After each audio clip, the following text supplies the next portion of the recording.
kita sudah masuk Zakaria pasal 3, gitu ya. Artinya teorinya nih saya harusnya nggak boleh nih jadi apa moderator karena kemarin saya nggak ikut gitu ya. Jadi saya nggak tahu kesepakatan yang ada gitu kan. Karena dalam pasal 1 kita harusnya sudah membahas kapan kejadian dari Zakaria ini. Harusnya kita sudah agree bahwa kejadian ini adalah kejadian pada saat pembangunan Bait Allah setelah mereka dalam pembuangan. Dan kedua, ini adalah proses di mana pembangunan Bait Allah itu dihentikan karena di zaman Darius gitu ya. Itu yang pertama. Terus nanti kita akan di pasal 3 ini akan lalu pasal 2 itu sudah berbicara tentang penglihatan dan ini udah penglihatan yang keempat gitu ya. Apa arti penglihatan 1, 2, 3 harusnya kita sudah memahami, sudah lebih mengerucut demikian gitu ya. Nah, nanti yang di sini ini kita justru akan membahas ada beberapa tokoh yang akan menjadi sangat menarik.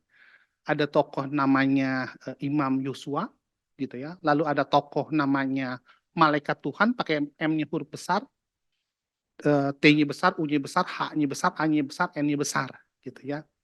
Apakah ini tipologi, apakah ini teofani gitu ya. Oh, nanti kita berdiskusi di sini gitu ya.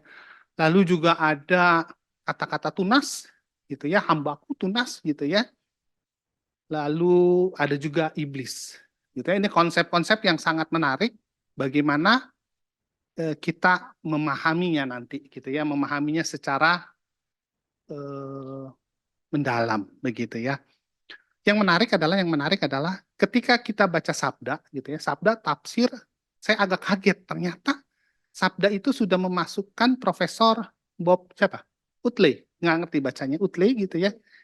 Ya, Bob Utley ini profesor di Universitas Baptis gitu ya, dan dia mulai menggunakan eh, tipologi. Apa itu tipologi? Tipologi ini biasanya yang paling terkenal itu tipologi yang dulu kita udah pernah bahas. Yunus di perut ikan selama 3 hari. Lalu Tuhan Yesus mentipologikan itu dengan seperti Yunus di perut ikan 3 hari, demikian anak manusia akan 3 hari di dalam bumi, gitu ya. Lalu ada lagi yang namanya teofani. Apa itu teofani? Teofani itu adalah kalau PA Kejadian bersama almarhum pendeta Bigman Sirait, teofani itu adalah ketika malaikat Tuhan datang untuk menghukum Sodom dan Gomora, gitu ya. Karena malaikat Tuhan saat itu memiliki kuasa untuk memusnahkan Sodom dan Gomora. Tidak ada yang memiliki kuasa itu kecuali Allah. Jadi itu adalah teofani, gitu ya. Kalau kita ikut kira-kira 10 tahun yang lalu tuh ya, ada Dokter lu mau nggak senyum-senyum sepertinya gitu ya. Kita belajar itu. Lalu kapan lagi ada teofani yang kedua? Teofani yang kedua itu ada lagi pada saat Yakub bergumul dengan malaikat.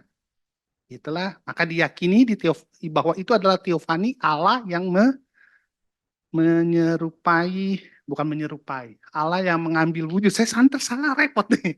Allah yang mengambil wujud sebagai malaikat, begitu ya. Nah, apakah ini ada teofani atau ini gitu ya? Ada lagi beberapa kalau Profesor Bob Utley menteofanikan Melkisedek. Gitu ya. Kalau Public Man Sirait, agree Melkisedek bukan teofani. Gitu ya. Beberapa hamba Tuhan Reform juga agree bahwa Melkisedek bukan teofani. Gitu ya. Apa itu teofani? Allah, oknum Allah kedua yang hadir di perjanjian lama. Apakah malaikat ini nanti menjadi teofani? Kita bahas di sini ya, panjang lebar gitu ya. Ini agak ngeri duduk di sini. Banyak STH STH gitu ya. Di sini es mambo doang. Gitu ya. Oke, saya persilakan. Oh, saya masih punya 4 menit. Tapi saya serahkan kepada Bu Nevi, silakan. 1925 sampai 1940. Silakan, Bu Nevi.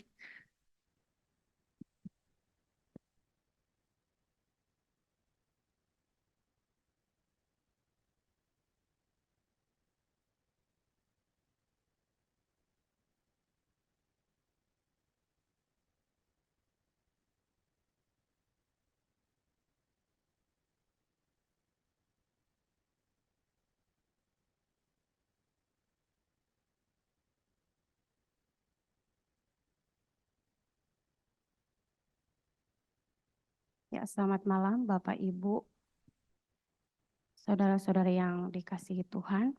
Pada malam hari ini saya mau sharingkan tentang perenungan pribadi, penglihatan keempat imam besar Joshua dari Sakaria 3 ayat 1 sampai 10 ini. Ya, kita tadi sudah disampaikan oleh moderator bagaimana pasal 1 dan pasal 2, dan saya akan fokus di pasal 3 saja.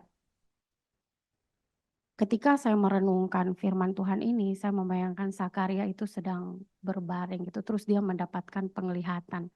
Dan dikatakan di ayat 1, kemudian ia memperlihatkan kepadaku imam besar Joshua berdiri di hadapan malaikat Tuhan, sedang iblis berdiri di sebelah kanannya untuk mendakwa dia. Nah, di sini seperti dia melihat sebuah pengadilan gitu ya. Jadi di situ ada tokoh Sakaria yang mendapat penglihatan, dan ada imam besar Joshua sebagai terdakwa, dan imam Joshua ini juga mewakili Yerusalem, lambang Yerusalem umat Tuhan yang berdosa, dan ada iblis sebagai pendakwa atau penuduh. Selanjutnya ada umat Tuhan, ada Tuhan sebagai pembela umatnya.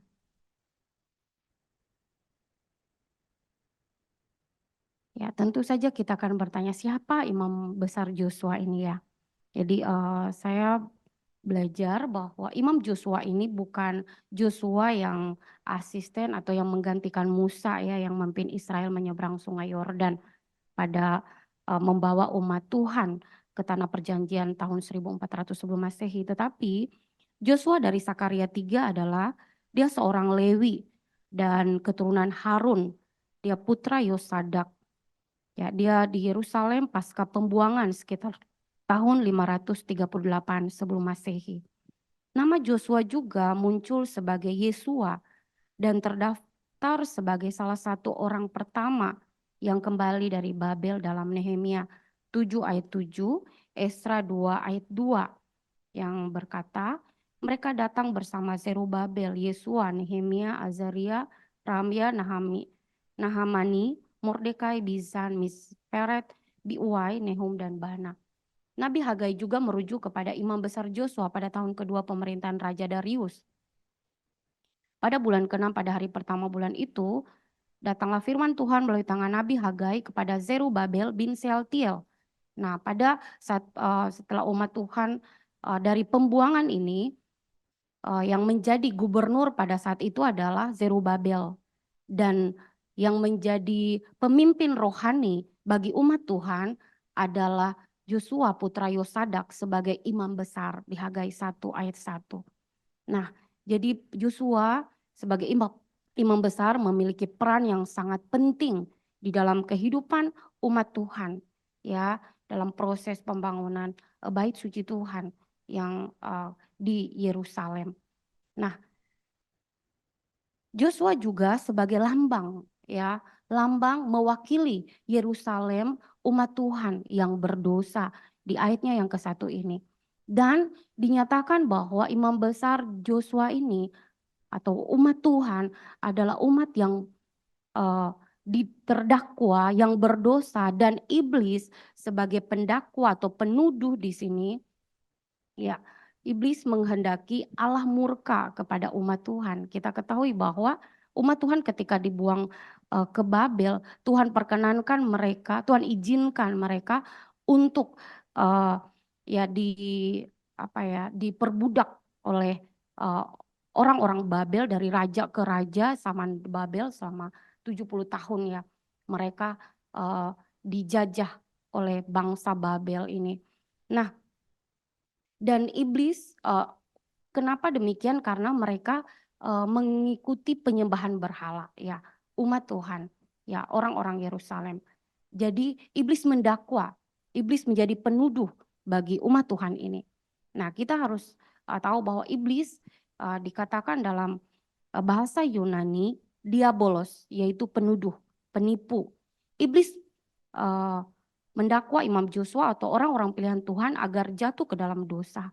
Nah, kita ketahui setelah manusia jatuh ke dalam dosa, manusia akan dilemparkan kepada tuduhan-tuduhan. Iblis memberikan tuduhan agar manusia atau umat Tuhan itu dibuang oleh Tuhan dan dibakar dalam api murka Allah. Nah, kita ketahui bahwa iblis adalah malaikat Tuhan, diciptakan ya, malaikat Tuhan yang diciptakan Tuhan untuk memuji Tuhan, untuk menyembah Allah. Tetapi dia menjadi sombong karena ingin menjadi seperti Allah, maka ia dibuang dan diusir dari sorga ke api neraka yang kekal. Makanya iblis ingin membawa umat Tuhan untuk menjadi pengikutnya, dan dia mendakwa umat Tuhan yang berdosa di hadapan Allah. Nah, iblis adalah bapa segala pendusta. Wahyu 12 ayat 20. Tetapi ada kabar sukacita bagi kita sebagai orang percaya. Tuhan tidak ingin umatnya, Tuhan mau menolong umatnya, Tuhan mau menyelamatkan umatnya, Tuhan sebagai pembela bagi umatnya. Di sini saya ketika membaca firman Tuhan ini saya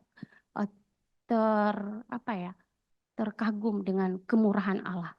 Ya, di ayatnya yang kedua dikatakan, lalu berkatalah malaikat Tuhan kepada iblis, ya, ketika dia mendakwa Yosua, imam besar. Tuhan kiranya menghardik engkau, hai iblis. Nah, di sini tadi dikatakan siapa malaikat Tuhan itu ya Pak? Nah, saya baca di Sabda, dikatakan bahwa malaikat Tuhan itu adalah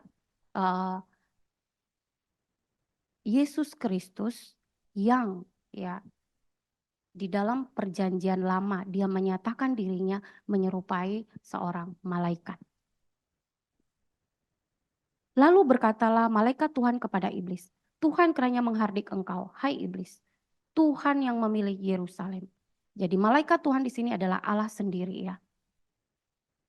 Dan dikatakan Tuhan kiranya menghardik engkau, hai iblis, Tuhan yang memilih Yerusalem. Dikatakan bahwa imam besar Joshua mewakili umat Tuhan, Yerusalem. Bukankah dia ini puntung yang telah ditarik dari api? Nah, puntung ya, kita tahu kalau orang yang merokok, puntung itu kan sisa dari rokok yang sudah ujungnya ya. Puntung ditarik dari api melambangkan ya. Di sini melambangkan bahwa umat Tuhan berada dalam kondisi penderitaan dan diselamatkan, ditolong, ada sisa. Puntung itu kan sisa. Nah, jadi umat Allah, umat Israel saat pembuangan di Babel dihajar oleh Tuhan, mengizinkan mereka dihajar oleh bangsa-bangsa, oleh bangsa Babel, dan Allah menghajar mereka, tetapi Allah juga menuntun umatnya melalui penderitaan ini. Tuhan tidak membiarkan semua mereka dibinasakan, tetapi ada sisa ya, dikatakan sini puntung. Ya, sisa puntung yang telah ditarik dari api. Ada sisa yang diselamatkan. Ada sisa yang ditolong ya oleh Tuhan. Nah, di sini mengindikasikan tentang perjanjian Allah, covenant. Allah setia dengan janjinya. Ya, Allah mendisiplinkan umat Tuhan supaya mereka bertobat. Itu sudah di pasal sebelumnya. Supaya mereka tidak lagi menyembah berhala, tetapi supaya mereka kembali kepada Tuhan. Nah, pendisiplinan ini menolong umat Tuhan supaya mereka sadar bahwa mereka adalah orang-orang yang beroleh kasih karunia Tuhan diselamatkan. Allah setia dengan janjinya membuat pemilihan yang kekal dan tidak berubah kepada Israel karena kasihnya. Di Roma 9 ayat 16, Roma 11 ayat 5, demikian juga pada waktu ini ada tinggal suatu sisa menurut pilihan kasih karunia. Jadi puntung yang dinyatakan di sini adalah puntung yang telah ditarik adalah umat Tuhan, sisa dari pembuangan ini yang diselamatkan oleh Allah menurut pilihan kasih karunia, bukan karena kehebatan, bukan karena kekuatan, kegagahan umat Tuhan pada waktu itu, tetapi hanya karena anugerah Allah. Jadi hal itu tidak bergantung pada kehendak orang atau usaha orang, tetapi kepada kemurahan hati Allah. Umat Tuhan sebagai puntung yang telah ditarik, diselamatkan oleh Tuhan yang sisa ini. Nah, Tuhan menyelamatkan umatnya dari api kekal. Tuhan yang membenarkan umatnya. Roma 8 ayat 33 sampai 34. Selanjutnya dikatakan bahwa adapun Joshua mengenakan pakaian yang kotor waktu dia berdiri di hadapan malaikat itu. Nah, pakaian kotor melambangkan simbol. Saya sudah menyebutkan tadi bahwa umat Yehuda ya, mereka menyembah berhala. Mereka Yosua sebagai imam ya di sini mengindikasikan bahwa mereka telah mencemari kekudusan Allah. Ya, umat Tuhan mencemari kekudusan, keimaman, ya, keimaman yang Tuhan berikan kepada Joshua dan kepada umat Allah. Nah, karena itu Allah membela umatnya. Allah membenarkan Joshua, ya. Sebelumnya dikatakan Joshua mengenakan pakaian kotor jadi simbol dari sebuah kesalahan. Nah, tetapi dikatakan Tuhan menjauhkan kesalahan Joshua atau umat Tuhan. Tuhan sendiri yang untuk menanggalkan, menjauhkan, membersihkan, dan Tuhan sendiri yang membenarkan Joshua, umat Allah yang dari segala dosa mereka. Yesaya 1 ayat 18 mengatakan, sekalipun dosamu merah seperti kermisi, akan menjadi putih seperti salju. Sekalipun merah seperti kain kesumba, akan menjadi putih seperti bulu domba.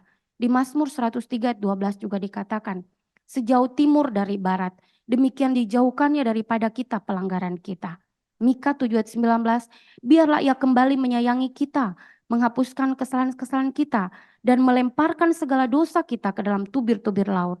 Allah begitu cinta kepada umatnya, Allah penuh dengan kasih setia. Mazmur 103 juga ayat 13-14, seperti Bapa sayang kepada anak-anaknya, demikian Tuhan sayang kepada orang yang takut akan Dia, sebab Dia sendiri tahu apa kita, Dia ingat bahwa kita ini debu. Nah, umat Tuhan ketika mereka datang kembali kepada Tuhan, Tuhan memandang mereka seperti seorang bapa kepada anaknya. Betapa luar biasa kasih Allah. Ya, imam mereka berdosa, keimaman dikotori dengan penyembahan berhala. Pakaian ditanggalkan, ya di sini dikatakan waktu adapun Yosua mengenakan pakaian yang kotor waktu dia berdiri di hadapan malaikat itu yang memberi perintah kepada orang-orang yang melayaninya. Tanggalkanlah pakaian yang kotor itu daripadanya. Ya, ini tanggalkanlah. Ingat bahwa kita sebagai orang yang berdosa, kita tidak sanggup menanggalkan dosa kita. Ya, kita membutuhkan pihak lain yang berkuasa menanggalkan dosa itu dari hidup kita, yang sanggup untuk menolong kita. Nah, dosa dijauhkan, dosa menjadi pemisah antara kita dengan Allah, antara umat Tuhan dengan Allah. Ya, dan dikatakan bahwa hanya putra Allah saja. Nah, disinilah Yesus Kristus ya. Nanti kita akan bahas di ayat 8 yang sanggup untuk membebaskan umat Tuhan dari dosa. Nah, pakaian kotor dibuang, dosa diampuni.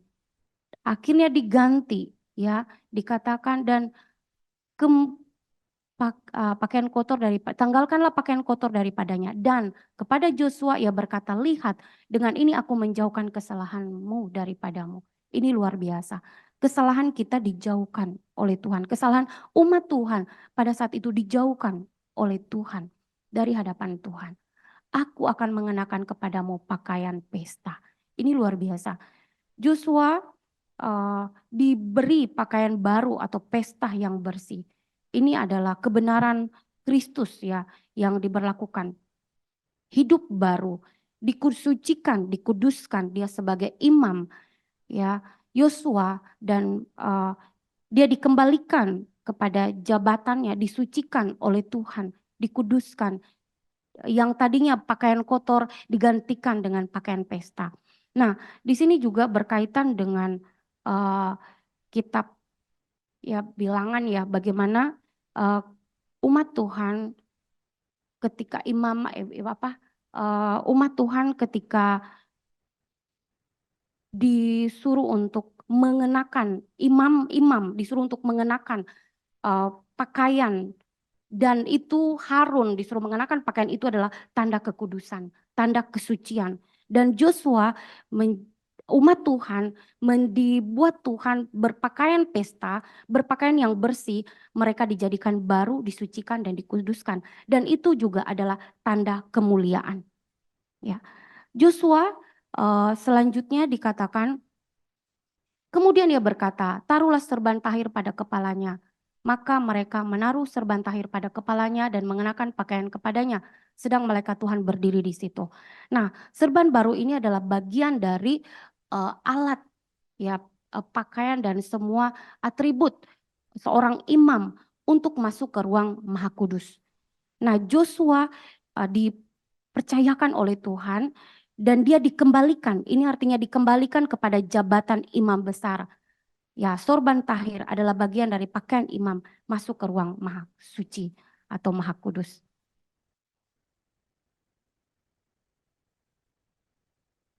Di ayatnya yang ke-6, lalu malaikat Tuhan itu memberi jaminan kepada, saya nggak maju-maju ya, maaf Bapak Ibu. Ya, ya, ini sudah. Ya, itu yang tadi tentang Joshua dikembalikan kepada jabatan imam, kekudusan dan kemuliaan itu di dalam Keluaran 28 ayat 2 sampai 4, bagaimana umat Tuhan Musa disuruh untuk membuat baju untuk Harun, di situ tanda kemuliaan dan kekudusan. Selanjutnya di sini adalah jaminan perjanjian, ya. Di ayatnya yang ke-6, lalu malaikat Tuhan itu memberi jaminan kepada Joshua, katanya, beginilah firman Tuhan semesta alam, apabila engkau hidup menurut jalan yang kutunjukkan dan melakukan tugas yang kuberikan kepadamu, maka engkau akan memerintah rumahku dan mengurus pelataranku, dan aku akan mengizinkan engkau masuk ke antara mereka yang berdiri melayani di sini. Nah, Tuhan membuat perjanjian atau kesepakatan dengan Joshua. Jika Joshua taat melakukan perintah Tuhan dengan sesuai dengan kehendaknya, maka Joshua diizinkan untuk memerintah di dalam rumah Tuhan, mengurus pelataran Tuhan. Tuhan izinkan Joshua untuk masuk melayani Tuhan di bait-Nya yang kudus. Ini bagi saya adalah anugerah, ya, anugerah yang Tuhan berikan, anugerah pelayanan untuk seorang imam yang telah dikuduskan. Ya, anugerah juga bagi kita untuk datang kepada Tuhan yang melalui pada zaman itu melalui imam besar Joshua. Selanjutnya di ayatnya yang ke-8 dan 9, di sana berkaitan tentang janji Allah tentang kedatangan Sang Tunas untuk menghapus dosa umat Tuhan. Ya, dikatakan, dengarkanlah hai imam besar Joshua, engkau dan teman-temanmu yang duduk di hadapanmu. Sungguh kamu merupakan suatu lambang, sebab sesungguhnya aku akan mendatangkan hambaku, yakni Sang Tunas. Jadi Joshua dan para imam lainnya merupakan lambang atau nubuatan tentang kedatangan Yesus Kristus, ya, Sang Mesias, dan dia adalah imam yang agung, ya. Di sini ayat 8, janji Allah tentang Kristus Sang Tunas itu terdapat di dalam Yesaya 4 ayat 2, Yesaya 11 ayat 1, suatu tunas akan keluar dari tunggul Isai dan taruk yang akan tumbuh dari pangkalnya akan berbuah. Di Yeremia 33:15, pada waktu itu aku akan menumbuhkan tunas keadilan bagi Daud. Ia akan melaksanakan keadilan dan kebenaran di negeri. Di Sakaria 3 juga malaikat dikatakan malaikat atau utusan Tuhan. Ya, di sini Yesus Kristus yang berdiri di situ sementara pentahiran dan kemuliaan dalam pemulihan ketika Yosua mengalami pemulihan dari Allah. Yesaya 4 ayat 2, pada waktu itu tunas yang ditumbuhkan Tuhan akan menjadi kepermaian. Allah menghapuskan dosa melalui Yesus Kristus, Sang Mesias, yang dia adalah imam besar, imam agung yang mengorbankan dirinya sendiri menjadi korban penghapus dosa bagi umat manusia sekali dan untuk selamanya di atas kayu salib. Kalau Joshua dan para imam, mereka harus setiap saat datang untuk membawa korban, tetapi Yesus Kristus adalah tunas yang dijanjikan ya di dalam firman Tuhan ini berbicara tentang Yesus Tuhan kita. Selanjutnya dikatakan, sebab sesungguhnya permata yang telah kuserahkan kepada Yosua, satu permata yang bermata 7, ya, permata yang bermata 7, ya. Di sini menunjukkan 7 adalah kesempurnaan, 7 kemahatauan, kemahakuasaan, ya. Dan di dalam Yesus Kristus dikatakan selanjutnya firman Tuhan, aku akan mengukirkan ukiran di atasnya, demikianlah firman Tuhan semesta alam. Dan aku akan menghapuskan kesalahan negeri ini dalam 1 hari saja. Ini luar biasa. Bahwa kesalahan umat Tuhan, kesalahan imam, ya, yang umat Tuhan yang diwakili oleh Imam Besar Joshua dihapuskan dalam 1 hari saja. Ya, kita boleh merenungkan ketika di perjanjian baru bagaimana Yesus Kristus melakukan tugas penebusan ini di atas kayu salib. Ya, di dalam Yesaya 28 ayat 16 mengatakan, sebab itu beginilah firman Tuhan Allah, sesungguhnya aku meletakkan sebagai dasar di Sion sebuah batu, batu yang teruji, batu penjuru yang mahal, suatu dasar yang teguh.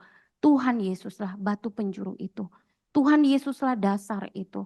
Tuhan Yesus, dialah yang sempurna, yang maha kuasa, dialah yang berkuasa menghapus dosa dunia dalam 1 hari saja melalui tubuhnya di atas kayu salib yang tercurah darahnya untuk umat manusia. Nah, di Yesaya 42 ayat 1 juga dikatakan, lihat hambaku yang kupegang, orang pilihanku yang kepadanya aku berkenan, aku telah menaruh rohku ke atasnya supaya ia menyatakan hukum kepada bangsa-bangsa. Yesaya 52 ayat 13, sesungguhnya hambaku akan berhasil, ia akan ditinggikan dan disanjung dan dimuliakan. Ibrani 9 ayat 24, Kristus Imam Agung mempersembahkan tubuhnya sebagai korban anak domba Allah untuk penghapusan dosa umat manusia.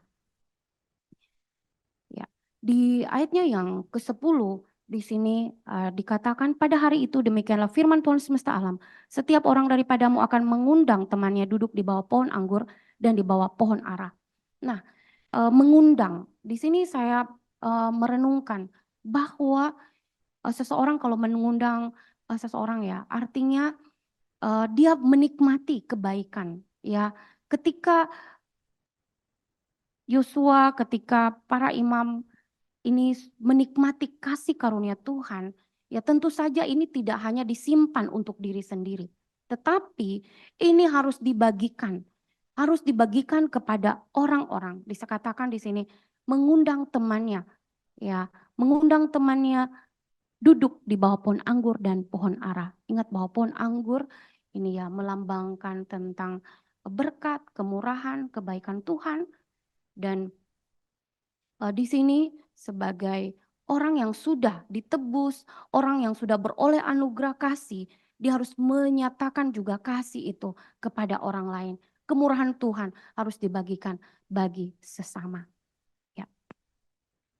Nah, pembelajaran bagi saya. Sebagai anak Tuhan, seharusnya kita percaya sepenuhnya kepada Tuhan bahwa Dia pembela kita. Dan kita juga perlu hati-hati dengan dakwaan atau tuduhan iblis yang berusaha melemahkan kita menjadi orang yang tidak berpengharapan. Tapi kita tidak bisa menyelamatkan, dan kita juga sadar bahwa kita tidak bisa menyelamatkan diri sendiri. Kita membutuhkan Tuhan, Sang Penyelamat hidup kita. Karena hanya Dialah juru selamat kita. Dia yang sanggup menebus kita. Selanjutnya Tuhan tadi bilang perjanjian kepada Joshua, berpegang teguh pada perintah dan lakukan kehendaknya. Ya, saya sangat senang dikatakan di sini, hai Imam Besar Joshua, dengarlah. Jadi perlu bagi kita untuk mendengar, perlu bagi kita untuk merendahkan diri di hadapan Tuhan, merendahkan hati, untuk mendengarkan Tuhan, untuk berpegang teguh pada perintah Tuhan dan melakukan kehendaknya. Dan selanjutnya, biarlah ketika kita sudah mengalami kemurahan Allah, mari kita bagikan, beritakan kabar baik ini bagi sesama kita, sehingga mereka juga beroleh kasih karunia keselamatan dari Tuhan. Demikian, terima kasih. Amin. Ya, terima kasih Bu Nevi. Jadi ada beberapa hal yang menjadi catatan saya. Yang pertama, Bu Nevi menyatakan bahwa ini Yosuanya adalah imam besar gitu ya, imam besar ketika zaman Zerubabel gitu ya.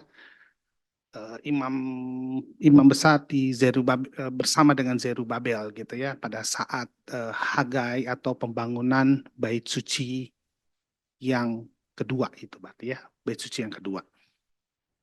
Lalu yang kedua Bu Nevi juga menyatakan bahwa ya, malaikat Tuhan itu adalah oknum Allah yang kedua, pribadi Allah yang kedua yang ada dalam perjanjian lama. Mari kita berdiskusi lebih mendalam, mempertajam ini, karena pertama begini.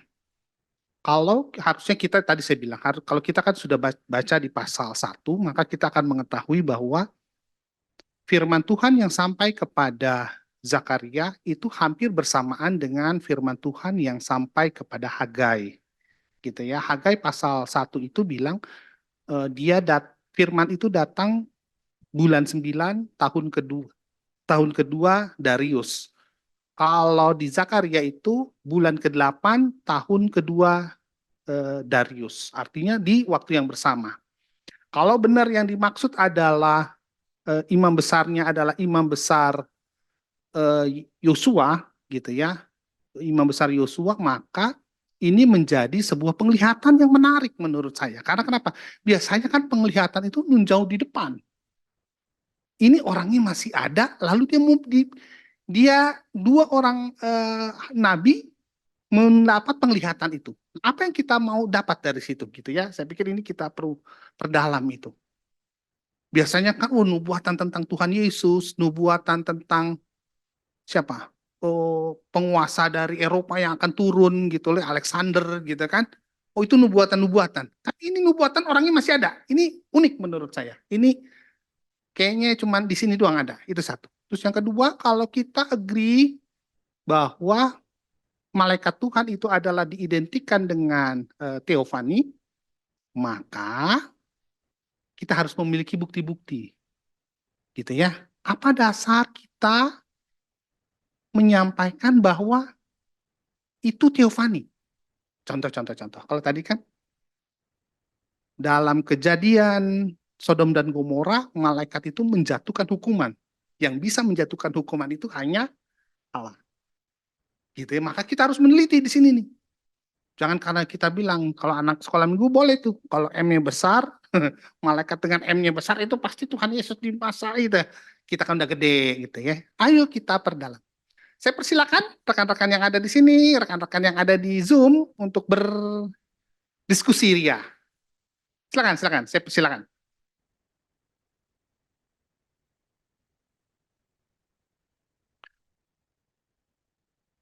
Silakan.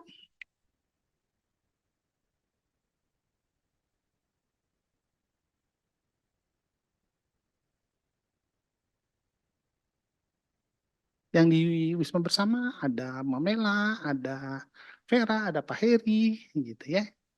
Yang di Zoom ada, nih saya ada nge-zoom sengaja biar kelihatan gampang di sini. Ada Benny, ada Esther, ada Idi, ada Pak Yandoko, ada Bapak Leri, Ramba, ada Ibu Lumongga, ada Susi, ada Bang Saud.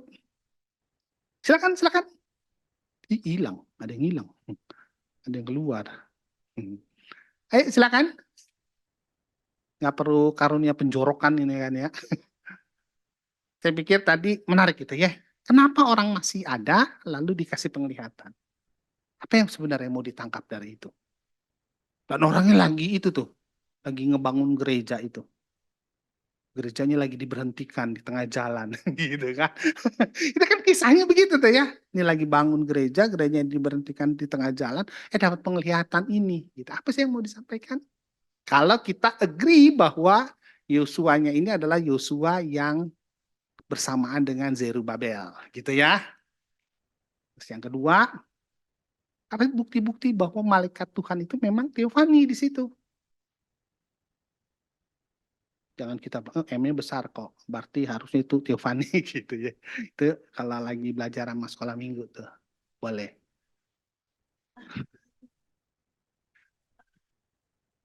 Gitu ya. Karena kalau itu, nih saya nakal nih, saya lagi nakal nih. Kalau itu Tiofani, malaikat Tuhan, maka dia membicarakan tunas itu siapa?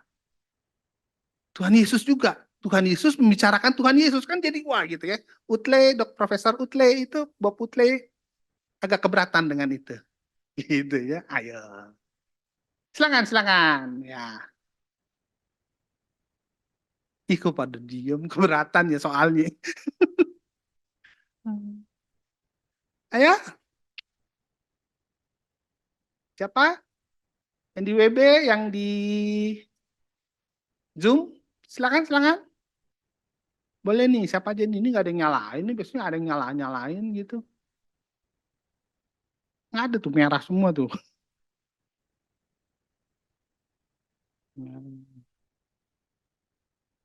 Susi, Susi. Hai, Sus. Ya, ditinggal pergi kita sama Susi. Hei, Sus. Belum Kak, Hah? bentar. Belum apa? Belum Kak, lagi nyimak dulu dah. Rumit nih, rumit. Rumit gitu ya, rumit. Iya, boleh gitu ya. Lagi nih, teman-teman dari ini nih, alumni STT nih, banyak nih. Ada Beni, ada Idi, ada Pamela. Ini Leri jangan-jangan juga ini nih. Bukan. Leri warga PP. Hah? Warga PP Kak. Oh, warga PP. Selamat malam, Bapak, Saudara. Leri Ramba, Pak. Jemaat di PP. Ayo, Bapak. Oh Leri. iya, nyimak dulu aja Pak. Oke, nggak apa-apa. Kayaknya soalnya keberatan nih. Jadi bingung gitu ya. Karena kisi-kisinya mah ada, dibaca baik-baik sih. Ayo Pak, nah Pak Heri, silakan Pak Heri.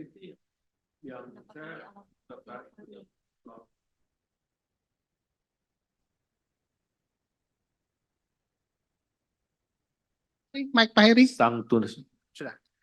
Sang Tunas ya ada beberapa referensi sini ya. Selain dia dicetak huruf kapitalnya S dan T yang buat anak sekolah minggu itu kata Om Jimmy tadi. Itu satu. Kemudian di bagian ayat 2 ya. Ayat berapa tadi saya baca itu? Ayat 2 coba saya baca ya. Lalu berkatalah malaikat Tuhan kepada iblis itu, Tuhan kiranya menghardik engkau, hai iblis. Tuhan yang memilih Yerusalem, kiranya menghardik engkau. Bukankah dia ini bunting yang tertarik dari api, yang ditujukan kepada Yesua sebenarnya. Jadi dari sini juga kita bisa dapat satu referensi. Selain nanti bisa dibaca di Yesaya 11 ayat 1 juga tentang tunas itu ya akan keluar dari tunggul Isai tadi disinggung Ibu Nevi ya kalau nggak salah ya. Jadi dari keturunan Daud ada penafsiran lain juga. Daud itu sebagai pohon dan tunas itu yaitu Kristus, suatu tunas. Jadi memang seperti yang digariskan di silsilah itu di Matius di perjanjian baru juga disebut bahwa Yesus Kristus itu menurut turunan Daud ya, tunas dari pohon itu. Itu referensinya dan di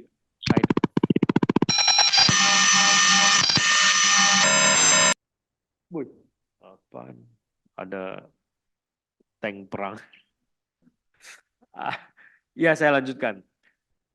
Dikaitkan dengan ayat 2 juga tadi malaikat Tuhan ya. Malaikat Tuhan ini jelas Theophany ya. Jadi kalau kita perhatikan tadi ada malaikat Tuhan ya. Jadi dibedakan seperti itu ya. Dan yang berani hardik itu ya malaikat Tuhan, ya teofani tadi kita bicarakan. Di ayat 2 ini jelas dikatakan seperti itu. Nah, sekarang saya mau kaitkan dengan ada referensi lain juga ya, di Yeremia juga ada. Tapi saya mau kaitkan dengan sang tunas tadi, ya. Malaikat Tuhan, ya teofani dengan sang tunas itu. Nah, kalau kita perhatikan di ayat 8, dengarkanlah hai iman besar Yosua, engkau dan teman-temanmu yang duduk di hadapanmu, sungguh kamu merupakan suatu lambang. Sebab sesungguhnya aku akan mendatangkan hambaku, yakni sang tunas. Nah, ini saya menafsirkan sama dengan malaikat Tuhan, sang tunas tadi.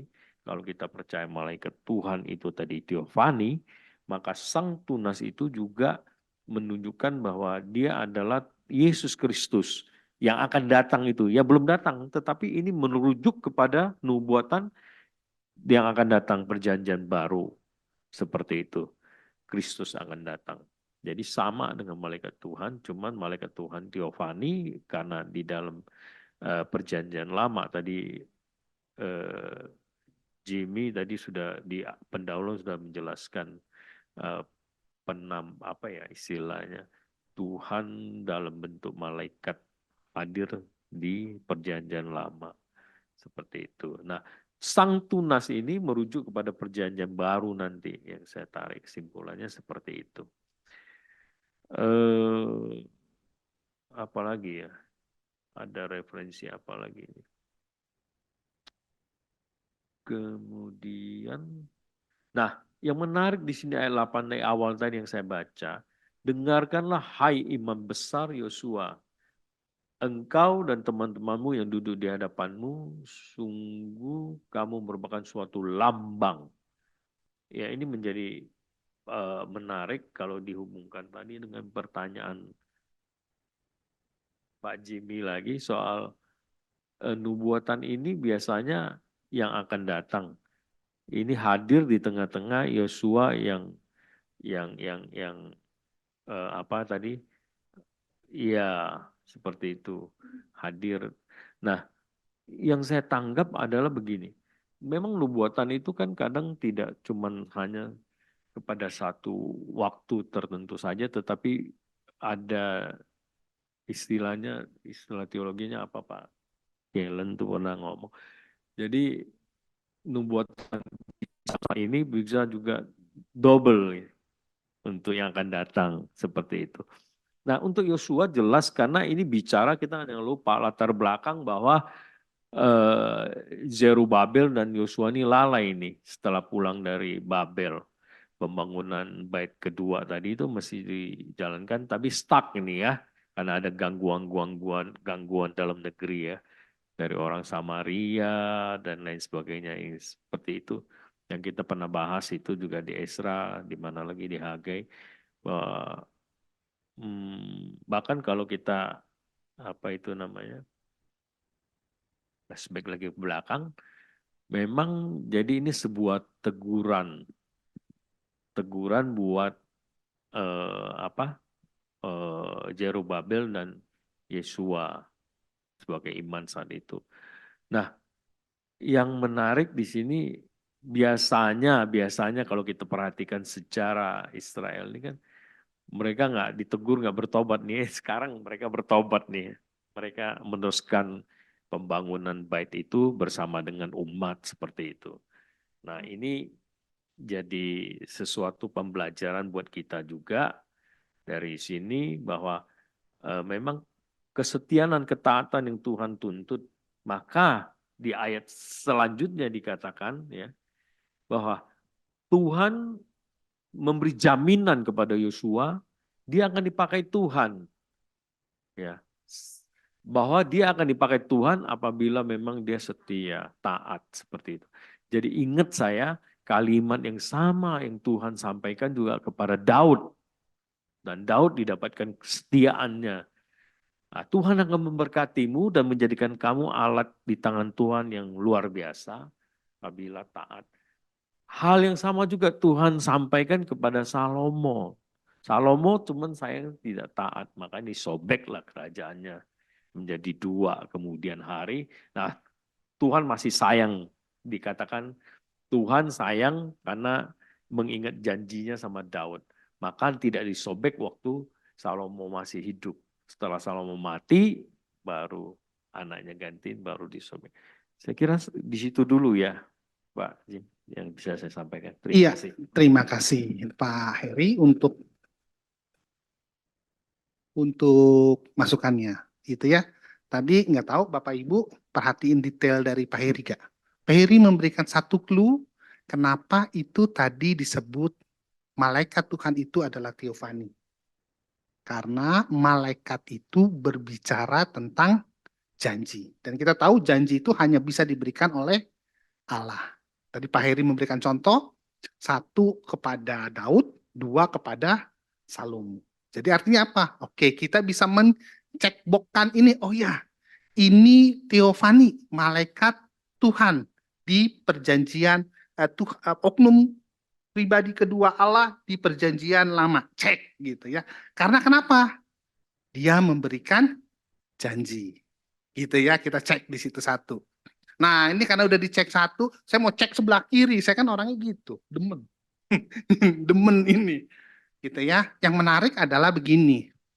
Waktu malaikat Tuhan ini ketemu sama iblis, dia menghardik.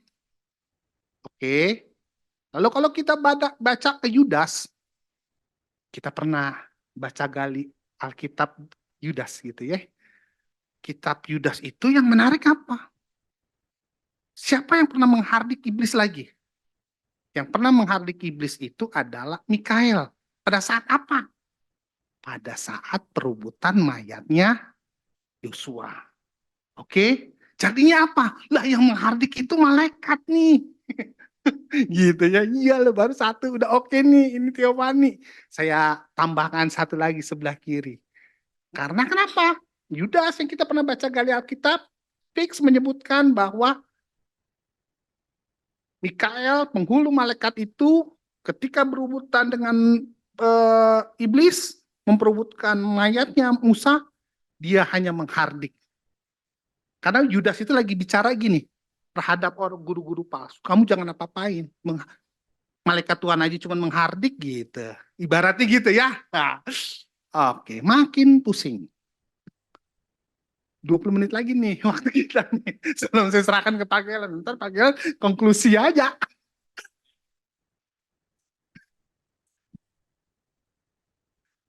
Ini biar seru-seru aja gitu ya. Menghardik. Ada yang mau komentar nggak? Kalau enggak, saya yang komentar. Ini kan ntar nih ya. Tadi kita baca ininya dulu nih. Kita baca referensinya. Ya kan si Yudas itu nih. Justru tidak berani hardik Mikael di situ disebut. Coba kita buka ya. Ayat 9 ya. Yudas 1 ayat 9. Nah, kita buka ya. Yudas 1 ayat 9. Kita baca. Tetapi penghulu malaikat Mikael ketika dalam satu perselisihan bertengkar dengan iblis mengenai malaikat Musa tidak berani menghakimi iblis dengan kata-kata hujatan. Tetapi berkata, kiranya Tuhan menghardik engkau. Jadi bukan Mikael yang menghardik. Biarkan Tuhan yang menghardik, kata Mikael. Oke. Jadi, ya gitu ya cara melihatnya. Bukannya Mikael tidak berani menghujat iblis. Ini keren nih. Ini keren ya, dalam sekali ya. Kadang-kadang kita suka kelewatan dengan orang-orang yang berselisih paham dengan kita, lalu kita menghardik. Tapi ini levelnya penghulu malaikat loh. Dia tidak berani menghardik, dia cuma bilang kiranya Tuhan menghardik engkau.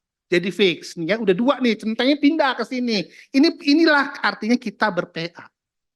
Gitu ya, kita menentukan ketika kita berstate, ini Theophany buktinya apa? Keluar tek tek tek tek gitu ya. Clear. Wah, pakai mantep nih. Udah nggak usah dibahas yang gitu ya, yang masih. Oke, silakan. Silakan yang lain. Iya, ini kenapa yang seru yang di sini aja nih? Enggak jadi, Pak. Kayaknya Iya. suka yang ini. Ayo baca, ayo Vera, silakan Vera. Oh, saya dapat dari internet sih, tapi cuma baca aja ya. Ya, nggak Soalnya apa-apa. saya bingung.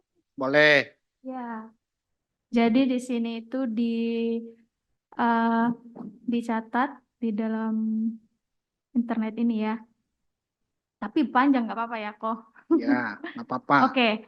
Zakaria melihat musuh di dalam kurungnya itu adalah setan ingin menuduh Yosua di hadapan Tuhan. Namun malaikat Tuhan menegur musuh dan mentahirkan Yosua sehingga dia dapat terus melakukan tugas imamatnya. Bagian ini mencatat penglihatan Zakaria yang keempat. Sebelumnya Nabi fokus pada Yerusalem dan negara barunya. Dalam penglihatan pertama, dia melihat seorang pria menunggangi kuda merah, memimpin patroli para penunggang kuda sorgawi. Melalui penglihatan ini, Tuhan menyatakan bahwa dia akan menghibur umatnya, perjanjiannya, dan memberi Yerusalem kembali sebagai tempat kehadirannya. Terus dalam penglihatan kedua, bla bla bla, kita udah tahu ya. Terus pada bagian ini, di ayat di pasal 3 ya, Nabi berfokus pada sebentar, kayaknya ini di ayat 3.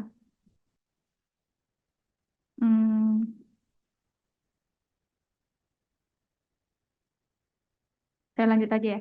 Nabi berfokus pada bait suci dan pelatarannya. Zakaria memulai dengan mengatakan, lalu dia menunjukkan kepadaku Yosua, ini di ayat 1, kata ganti Yosua imam besar, kata ganti dia kemungkinan besar mengacu pada malaikat penafsir Zakaria, bisa dilihat di pasal 1 ayat 9, 13, 14, 19, dan pasal 2 ayat 3.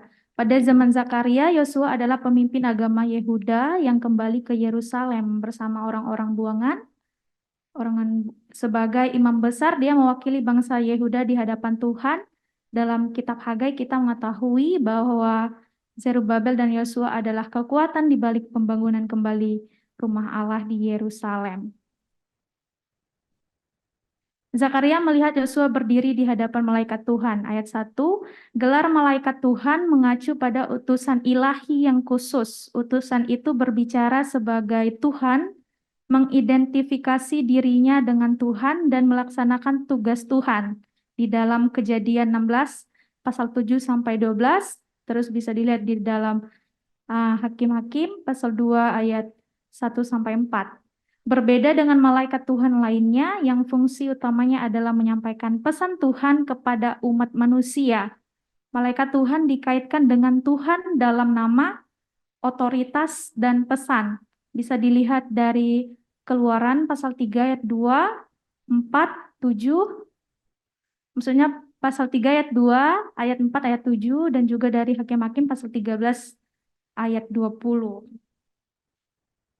Oleh karena itu, tampaknya tepat jika malaikat Tuhan adalah Kristus yang berinkarnasi. Malaikat Tuhan mewakili Tuhan di alam manusia dan melakukan tindakan ilahi yang perkasa. Bisa dilihat dalam Keluaran pasal 23 ayat 20-22. Dalam teks yang kita baca ini adalah malaikat Tuhan bertugas sebagai hakim di ruang sidang surgawi, sedangkan Yosua imam besar yang mewakili bangsa Yehuda di zamannya Zakaria dinyatakan bersalah di pengadilan.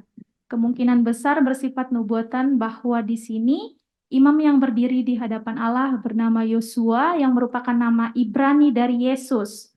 Faktanya kita diberitahu di ayat 8 bahwa Yosua dan murid-muridnya adalah sebuah simbol. Musuh Yosua adalah setan. Secara harfiah berarti setan, istilah Ibrani yang diterjemahkan sebagai setan berarti lawan atau musuh. Ini muncul lebih dari 20 kali dalam Perjanjian Lama. Istilah tersebut dapat menggambarkan musuh, manusia, atau makhluk gaib. Di sini di Zakaria terdapat kata sandang, pasti untuk menunjuk suatu fungsi dan bukan nama diri. Dengan kata lain, setan di sini tidak mengacu pada nama yang tepat dari seorang penuduh, seperti dalam Perjanjian Baru. Sebaliknya, ini adalah sebutan untuk seseorang yang menjalankan peran sebagai jaksa di pengadilan surgawi. Bisa dilihat dari Ayub pasal 1 ayat 1-6. Tampaknya di sini makhluk yang berperan sebagai penuduh adalah makhluk malaikat yang kita kenal sebagai setan.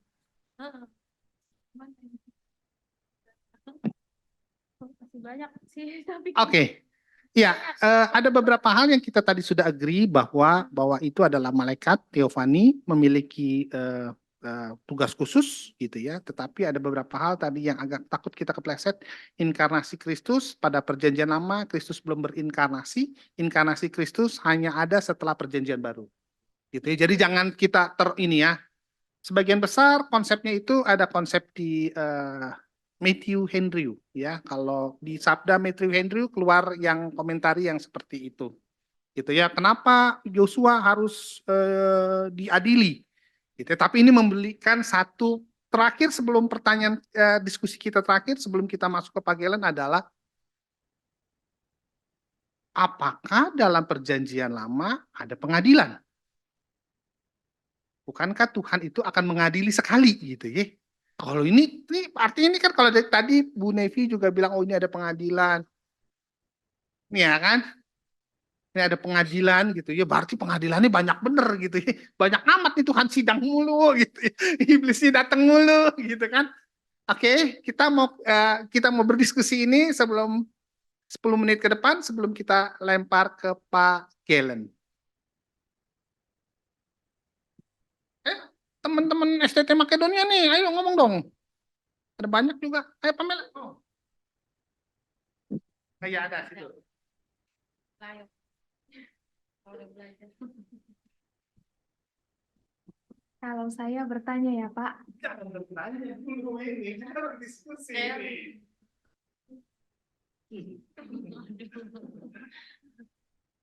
Itu jatahnya sini, jatahnya saya sebagai moderator gitu ya. Jangan ditumpang tindikan. Ada nggak? Belum ada. Ini. Di, aman di? Pastori, Aman, Pak. ada yang mau disampaikan di? Saya cuma mau bertanya di bagian Ntar dah matiin dulu. Oh, Ini otoriter, ininya mah. Ya, Pak Saud belum mau nggak? Ayo 10 menit terakhir nih sebelum dioper ke panggilan. Pak Saud tidak on nih.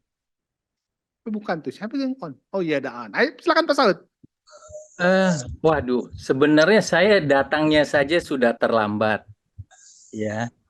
Terus minggu lalu karena sesuatu hal saya lupa jadi nggak bisa ikut. Ini juga hampir terlambat, udah buru-buru.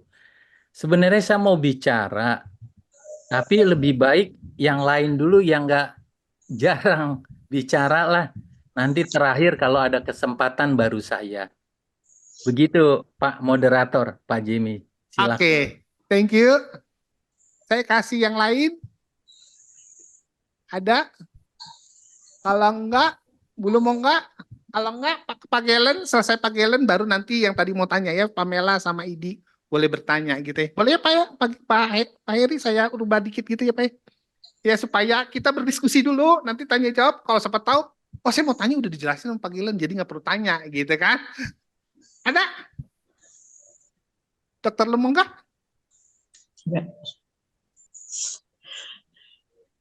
Nggak ada Pak Jimmy, soalnya tadi Ibu Nefri udah jelas banget Oke. memberikan semuanya. Oke, kalau begitu kita kasih dulu ke Pak Galen, nanti Pamela sama Idi kalau mau bertanya silakan ya. Kalau kita Pak Jimmy, kalau Ya. memang nggak ada itu saya mau memberi boleh. permintaan Ya, untuk Pak Galen. silakan Justru Pak. saya menunggu. Iya, Silakan Pak, silakan Pak. iya, baik. Jadi begini, karena 2 minggu lalu ya, saya tidak hadir dan saya menonton lewat YouTube, ya. Jadi saya membuat satu kesimpulan, ada 2 pertanyaan.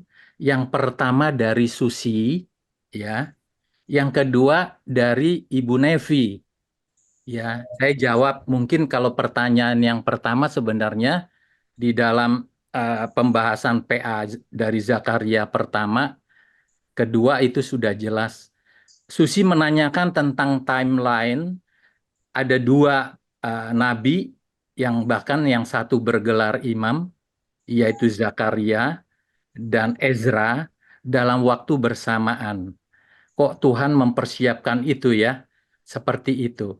Sebenarnya saya mau tambahkan saja, sebenarnya dalam timeline yang sama itu ada tiga, yaitu satu lagi adalah Maleaki.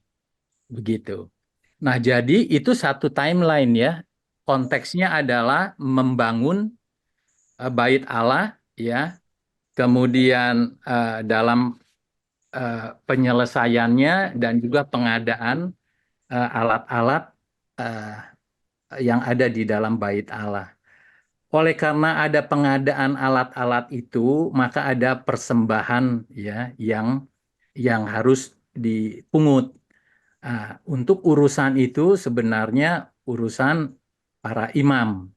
Maka oleh karena itu adalah Zakaria singkatnya sebagai seorang nabi dan seorang imam. Kan sudah disampaikan dalam Zakaria pasal 2 ayat kalau nggak salah 6 ya, tentang pemungutan yang diperintahkan Tuhan kepada Zakaria. Itu yang pertama sih sebenarnya latar belakangnya itu. Yang kedua yang menarik adalah kenapa di dalam Zakaria 2 khususnya ayat 4 ada tampilan frase atau narasi tentang Zakaria yang berbicara, tetapi ada seorang anak muda di sana, gitu ya. Nah, siapakah anak muda itu? Memang sudah dijawab sih, bahwa itu adalah Zakaria sendiri. Di sini saya hanya mau menambahkan dan melengkapi narasi seperti itu. Nanti masih ada waktu ya, Pak Jemi ya. Nah, itu paralel sebenarnya. Dengar nggak ya suara saya ya? Jelas nggak? Jelas Bang, jelas Oke. Bang. Itu sebenarnya paralel kalau kita lihat ya di dalam 2 Korintus 12 ayat 1 dan sampai dengan 5 ya. Itu oleh Paulus. Bagaimana Paulus menggambarkan bahwa dia dibawa ya ke langit tingkat 3 yang kita tahu, dan dia menggambarkan orang seolah-olah orang yang sepertinya bukan dia, tapi kita bisa lihat narasinya di sana ya. Itu Paulus dalam 2 Korintus 12 ayat yang 1 sampai dengan 5 ya. Coba kita buka inilah ya. 2 Korintus 12.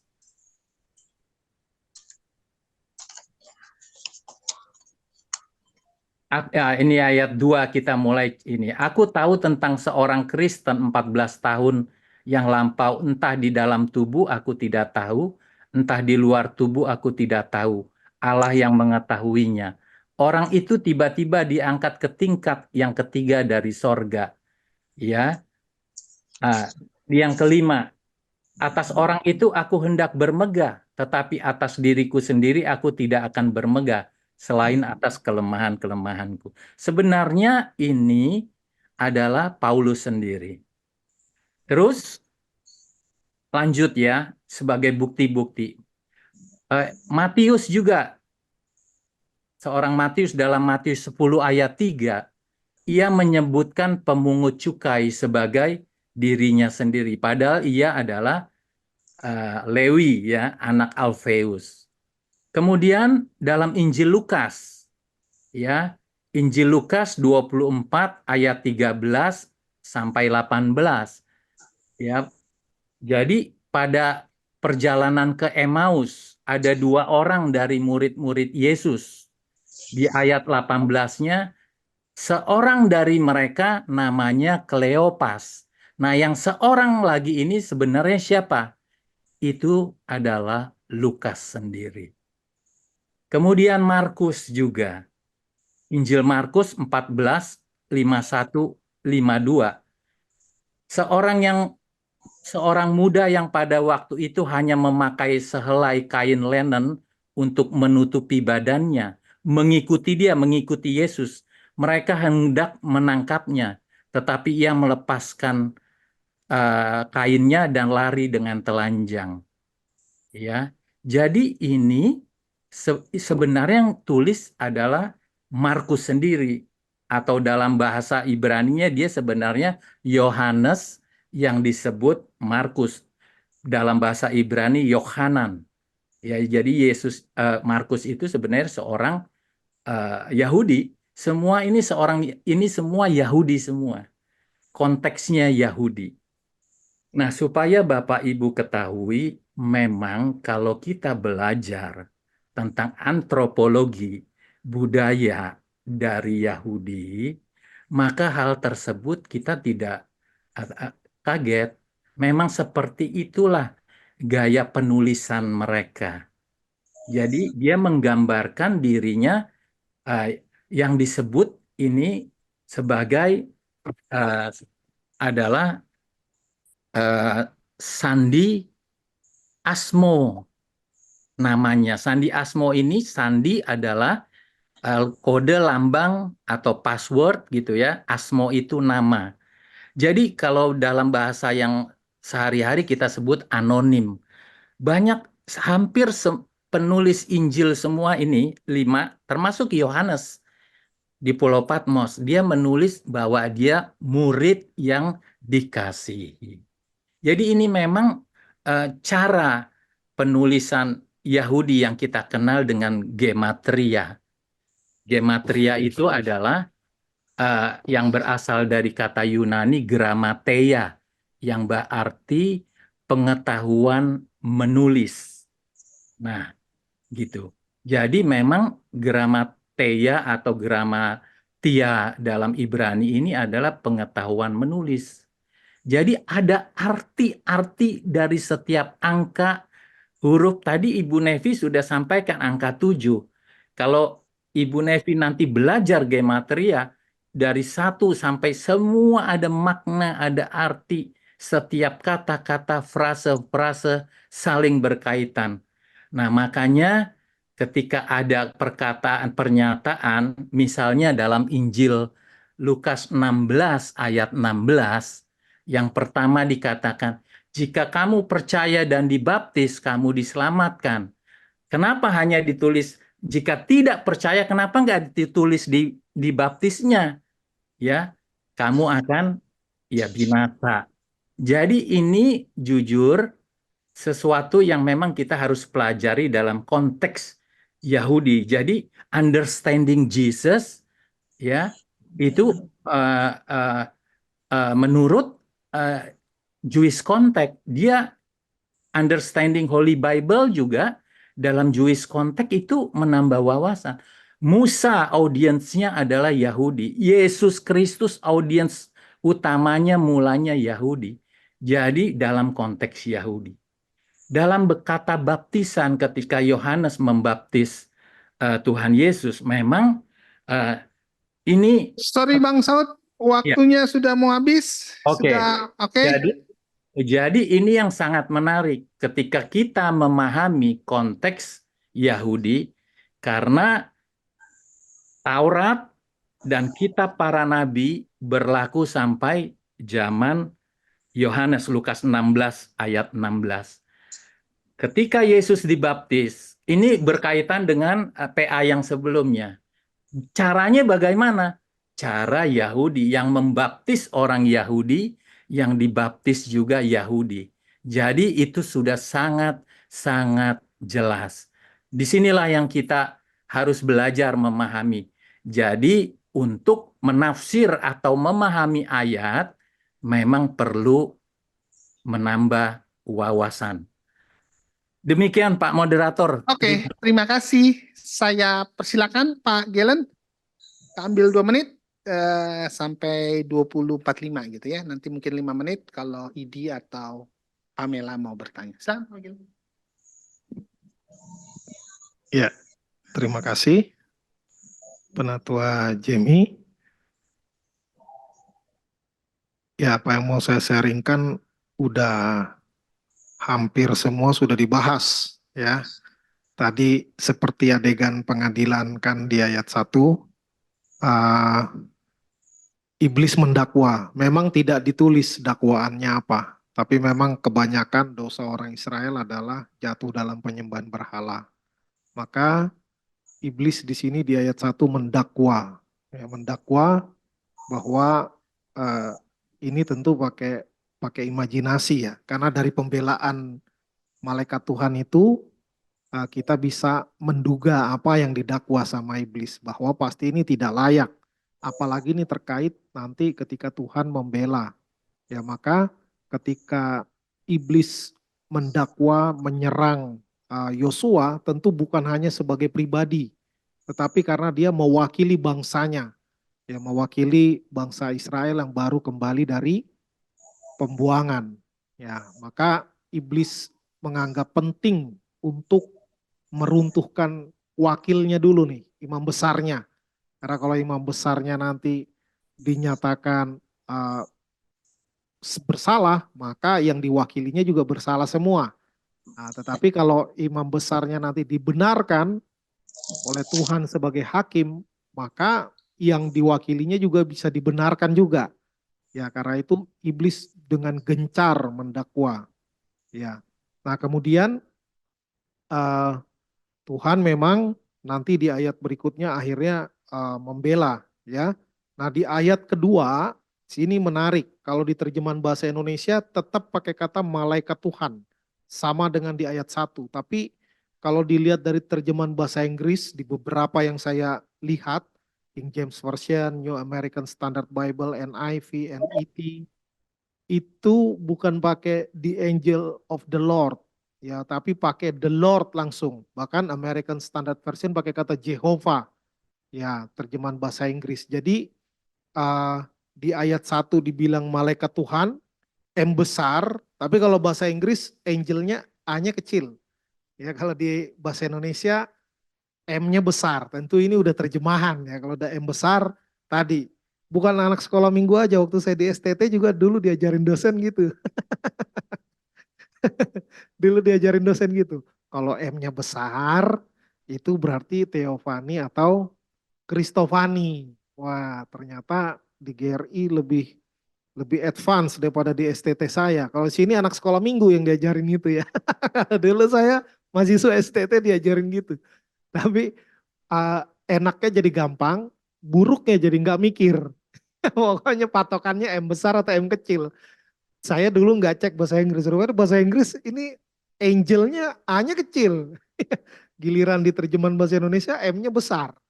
Ya, jadi seperti itu. Tetapi dengan pemakaian di ayat 1 pakai angel of the Lord, di ayat 2 langsung the Lord said unto Satan katanya.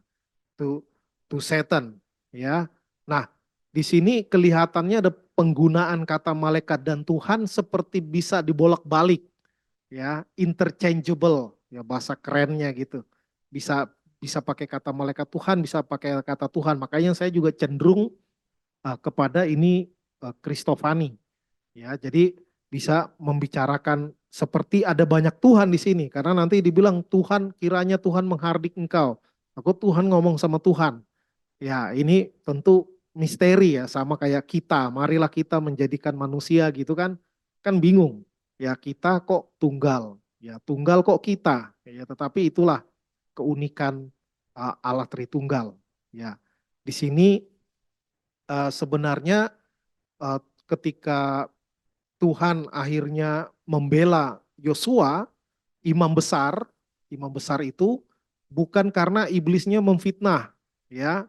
Bukan. Kalau menurut yang kita lihat di sini, kalau kita baca berulang-ulang perikop ini atau pasal 3 ini, kita menemukan bukan karena iblisnya bohong, ya, memfitnah. Iblis kan bapa segala pendusta. Sebenarnya itu tuduhkan benar bahwa Yosua itu tidak layak. Bangsa Israel itu berulang kali jatuh dalam dosa, terutama dosa penyembahan berhala, ya, yang sangat dibenci oleh Tuhan. Maka sebenarnya tuduhan iblis kepada Yosua yang juga sebagai pribadi dan sebagai mewakili bangsa Israel itu sebenarnya tepat, ya, banyak kacaunya, ya. Tetapi nanti akhirnya Tuhan membelanya. Ya bagaimana digambarkan sebagai puntung yang telah ditarik keluar dari api. Wah, ini istilah menarik sekali. Ya, ini bukan hanya di sini sih, di Mazmur juga ada kata-kata ini menjadi saya pikir menjadi istilah yang sangat menarik. Ya, udah puntung itu kan sisa.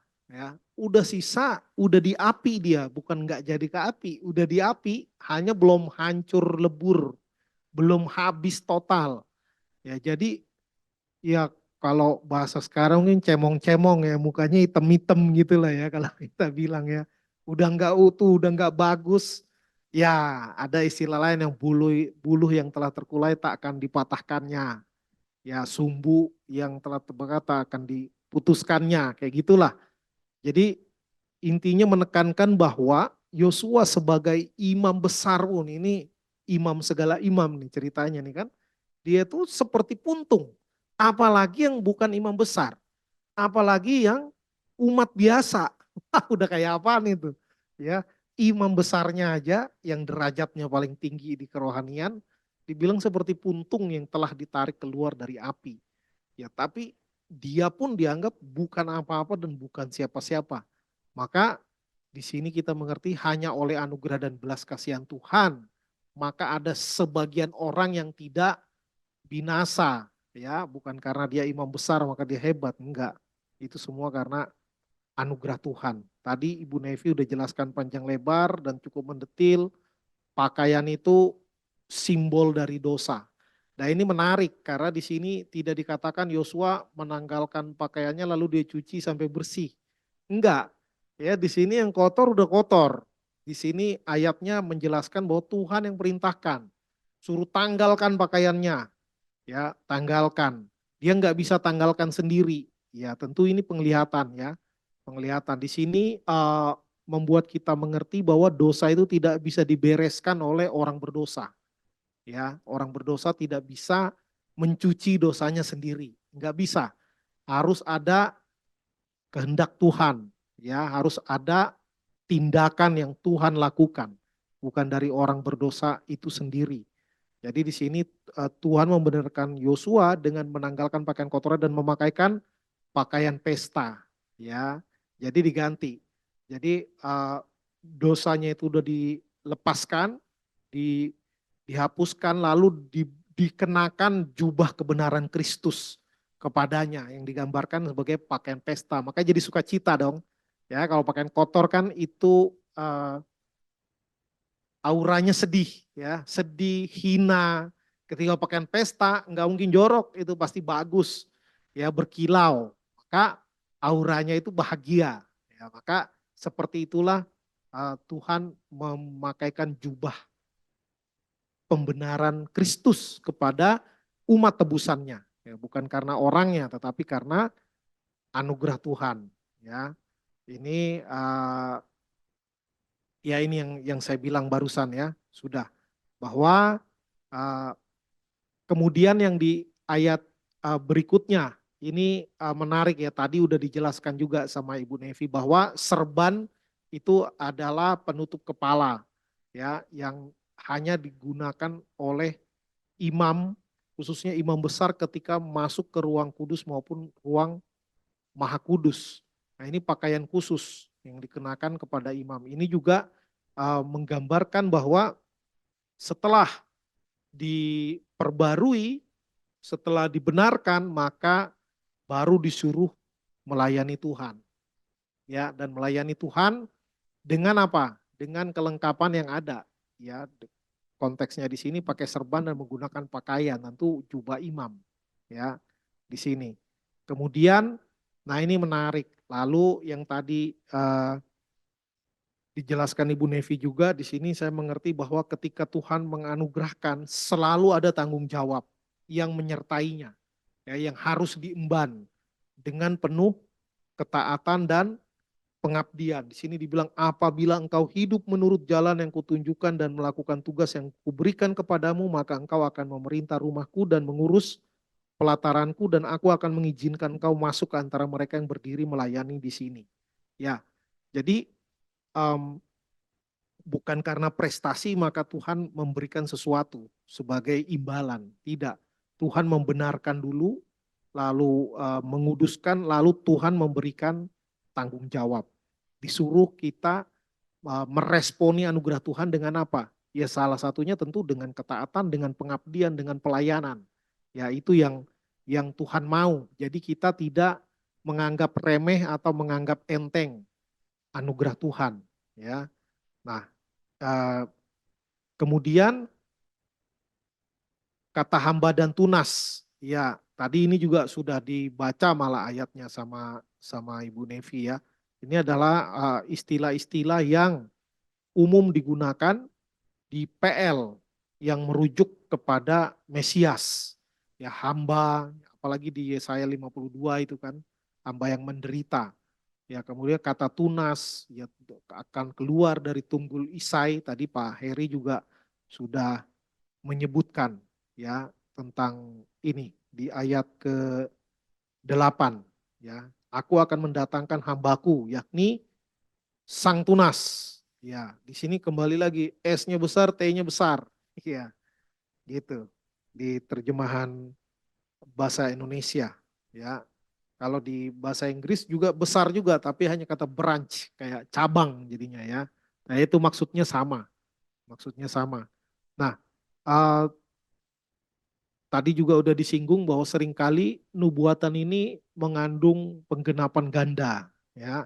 Ada zaman yang akan datang tapi dekat, ada yang akan datang tapi jauh, bisa juga jauh banget ya. Itu akhir zaman berarti. Ya, tentu di sini juga penafsiran ada yang mengatakan itu berbicara tentang Zerubabel, ya. Ada yang langsung bilang ini tentang Yesus Kristus.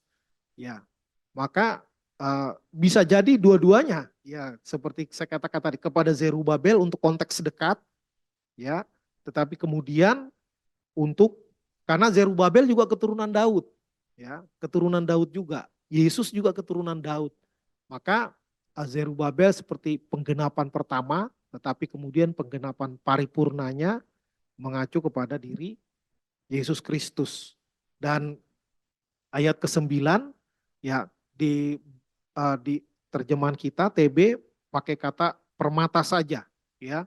Kalau di bahasa Inggris saya lihat berapa terjemahan itu pakai katanya bukan permata, stone, batu ya.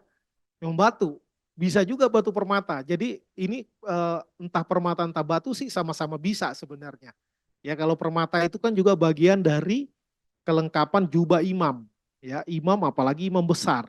Itu ada taburan permatanya juga di jubah imamnya.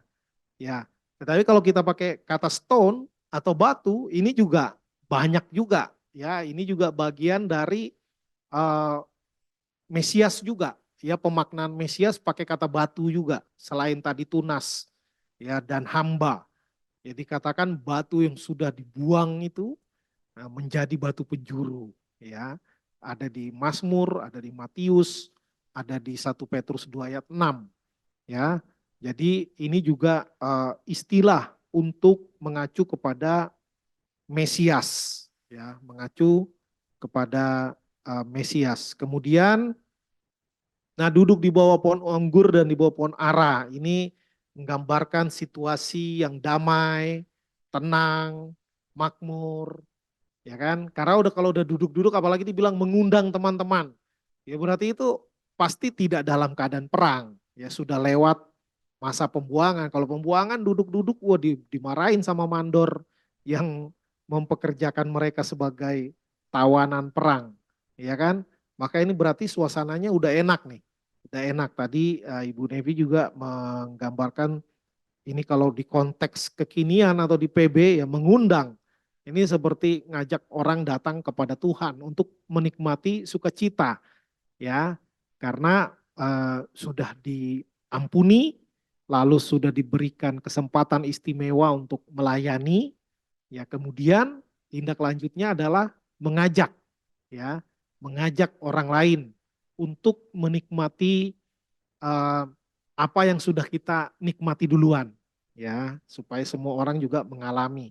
Nah, di bagian akhir ya sebagai perenungan ya statement-statement penting ya. Yang pertama ingin saya bagikan pertama adalah keselamatan dan pengampunan adalah anugerah Tuhan. Manusia tidak bisa membereskan dosanya sendiri.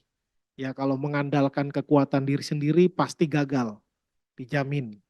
Ya, maka memang hanya karena Tuhanlah, maka dosa-dosa manusia yang sudah masuk sampai ke DNA ya baru bisa beres ya melalui penebusan Kristus.